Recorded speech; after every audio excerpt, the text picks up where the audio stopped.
Hi everyone, my name is Mark Siebert and I'm the executive pastor at Westerville Christian Church. I hope you're choosing joy today.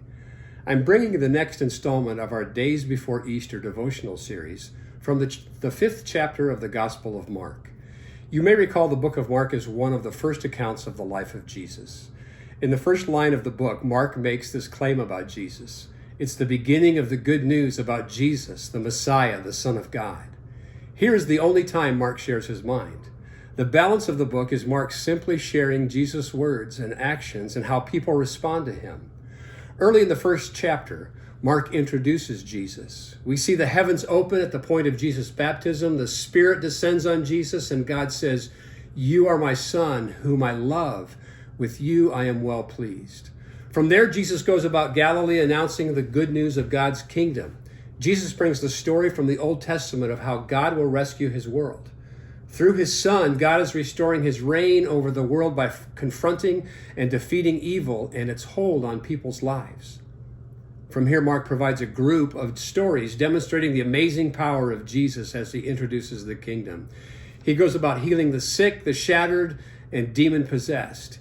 He even does something that for Jewish people, only God has the right to do. He forgives sins. One of these stories is found in Mark 5, verses 21 to 35.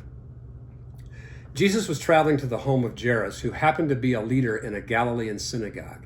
You see, Jairus had fallen at Jesus' feet and pleaded with him to come and heal his dying daughter. On the way, they encountered a woman who had been suffering for 12 years from continual bleeding. Jesus paused in his journey when the woman touched his garment, and while he was assuring the woman her faith had made her well, terrible news came. Jairus' daughter had died.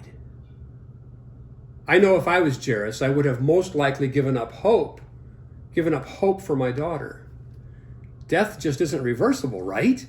But this was no typical situation. Jesus was there. So Jairus was facing a choice as to whether or not he would continue to believe that Jesus could help him. Jairus came to Jesus in the first place because he trusted that the Lord could help his daughter. And at this point of decision, Jesus ordered him to keep doing so. Our Savior's words, "Do not fear, only believe," are more literally translated, "Do not fear, keep on believing." The call was to persevere, to keep on believing God and his goodness, even when confronted with an insufferable circumstance. Dr. R.C. Sproul has often noted that believing the Lord is our greatest challenge. It doesn't take much faith to believe in God, to understand that he exists, but it requires true faith to believe the Lord's promises are enough to bet our lives on. What a blessing to live by faith, not only when life is simple, but also to trust in his goodness even when the future is unclear.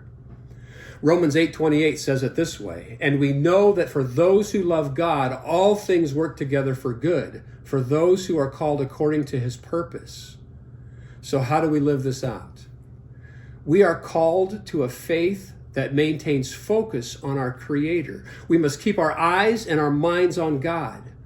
Unbelief ridicules the Lord's claims, but his people know that there is nothing more trustworthy than his word.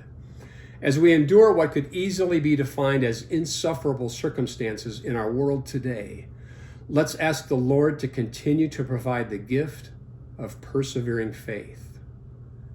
Do not fear. Keep believing.